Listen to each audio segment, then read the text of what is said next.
আসসালামু আলাইকুম everyone, welcome back আইনস মম লাইফস্টাইল চ্যানেল। কেমন আছেন সবাই? আমরা আলহামদুলিল্লাহ খুব ভালো আছি। এখন আমি রান্না বান্না করব, তো ভাবলাম আপনাদের জন্য ছোট্ট করে একটা ভিডিও তৈরি করি। তো এখানে দেখছেন আমি লাউ শাক কেটে নিয়েছি, তো সেই শাকটাকে এখন আমি ধুয়ে নিচ্ছি।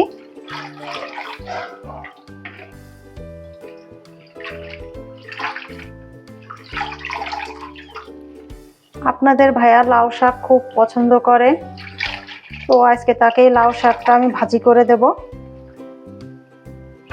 আইন বাবু, কি হয়েছে? থালা বাসন কি আরো নিতে হবে? মাম্মি, তুমি এত দুষ্টামি করো কেন? সারাদিন থালা বাসন এটা করো ওইটা করো, মাজা মাজি। তোমার কত খেলনা তুমি জানো? তুমি যে থালা বাসন নিয়ে খেলা করো আর সেগুলো আমি ভিডিও করি, সবাই ভাববে তোমাকে হয়তো বা আমরা খেলনা দেই না। তুমি জানো তা? তুমি একদিন সবাইকে তোমার খেলনাগুলো দেখাবা, বুঝছো? তো ঠিক আছে, আমি শাকগুলা ধুয়ে নিই আর আপনারা আমার ভিডিওটি দেখতে থাকুন। আশা করছি ভালো লাগবে। আপনাদের ভালো লাগলেই সেটাই আমার সার্থকতা। এই যে লাউ শাকগুলোকে আমি সিদ্ধ করতে বসিয়ে দিয়েছি। এখানে আমি লবণ দিয়ে দিয়েছি আর মরিচটা আমি পরে অ্যাড করব। তো এখন কিছুক্ষণের জন্য ঢাকনা দিয়ে রাখি। আর এখন আমি এখানে বসে বসে আরেকটা তরকারি রান্না করব, মাছ দিয়ে ফুলকপি। তো এগুলো এখন কেটে নেব। তারপর তরকারিটা রান্না করার জন্য পেঁয়াজ রসুন যা যা লাগবে সবকিছুই এখন আমি কেটে নেব। যে এরকম করে কেটে নেব সবগুলো সবজি। বাবা, তুমি যে ওখানে বসছো, ওখানে ঠান্ডা না? এবার শীতে আমার ছেলে একটা দিনের জন্য কাঁথা বলেন কম্বল বলেন কিছুই সে গায়ে রাখেনি। মানুষের তো রাতের দিকে অন্তত পক্ষে একটু শীত শীত লাগে না? কিন্তু তার লাগে না। সে একটা দিনের জন্য কাঁথা কম্বল কিচ্ছু গায়ে রাখেনি। তাকে আমি কি করি, যে মোটা জাতীয় যে সোয়েটার, সেই সোয়েটার, তারপরে ফুল প্যান্ট মোজা সব পরিয়ে তারপর তাকে আমি ঘুম পাড়াই বাধ্য হয়ে।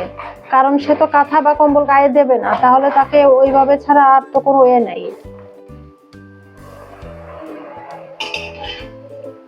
লাউ শাকটা কিন্তু সিদ্ধ হয়ে গেছে। লাউ শাকের ভিতর কিছু আলু দিলে কিন্তু মজা লাগে, কিন্তু শাক যেহেতু বেশি তাই আমি আর আজকে আলু দেইনি। তখন আমি এটাকে একটা সাইড করে রাখবো। এই কড়াইটাতে আয়ন বাবার জন্য ডিম ভাজি করেছিলাম, তো এই কড়াইতেই আমি শাকটাকে তেলে দিয়ে দেব। এখন আমি এই যে কুচি করে রাখা পেঁয়াজ এবং রসুনটা দিয়ে দেব। পেঁয়াজ এবং রসুনটা বাদামি কালার হওয়া পর্যন্ত নাড়তে থাকবো। এই পর্যায়ে এখন আমি শাকগুলা দিয়ে দেব।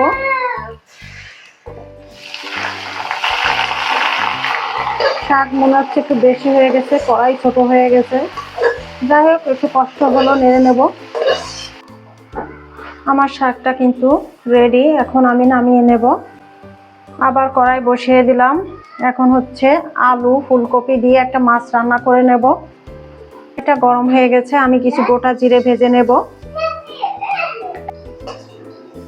আমার ছেলে সব সময় আমার আশেপাশে থাকে আর সাউন্ড তো হতেই থাকে।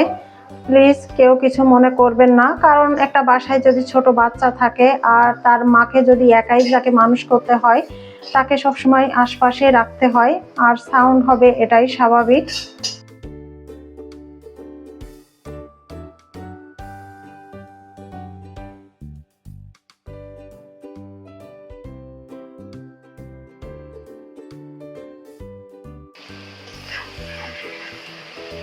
মাছ পেঁয়াজ এবং রসুন ভেজে নেওয়া তেলের মধ্যে আমি আলু এবং ফুলকপিটাকে দিয়ে দিয়েছি আর পরিমাণ মতো লবণ পরিমাণ মতো হলুদ দিয়ে আমি এখন কিছুক্ষণ ভেজে নিচ্ছি সবজিটাকে।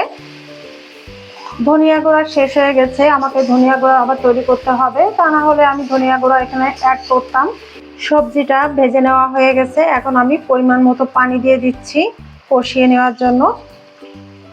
ব্যাস, এতেই আমার সবজিটা কষিয়ে নেওয়া হয়ে যাবে। ঢাকা দিয়ে দেব কিছুক্ষণের জন্য।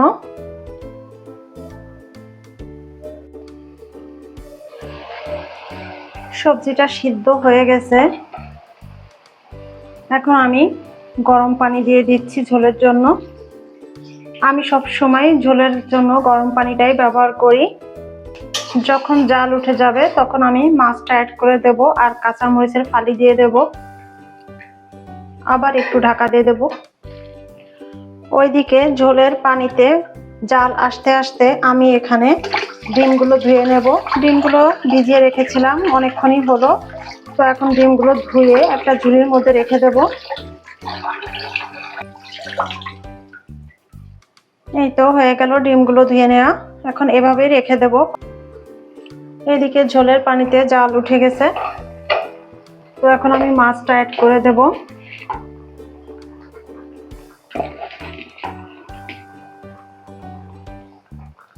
আমি এখানে 2 পিস মাছ রান্না করতেছি। সত্যি কথা বলতে আমার না মাঝে মাঝে লজ্জা করে যে কে কি মনে করে যে এত কম মাছ রান্না করে।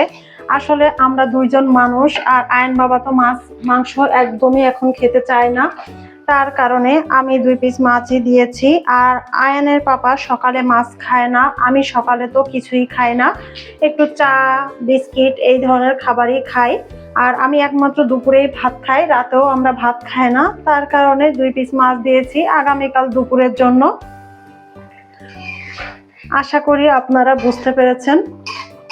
এটা আমার অলমোস্ট রেডি নামানোর জন্য। তো নামানোর আগে আমি এই যে আমার সেই ভাজা যে মশলাটা সেটাকে পেস্ট করে দিয়ে দিলাম। আমি এখন অন্য আরেকটি পাত্রে তরকারিটা নামিয়ে নিচ্ছি।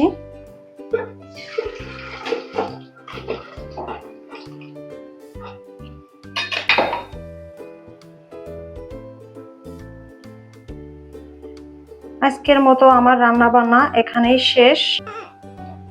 এখন আমি আয়ন বাবাকে খাওয়ানোর জন্য ভাত নিয়ে আসছি। এখানে এই যে রান্না করেছি আলু ফুলকপির তরকারি। তো 2 পিস ফুলকপি 2 পিস আলু নিয়ে আসছি। এখন এটা দিয়ে ওকে খাওয়াই দেবো। ও তো মাছ খাবে না।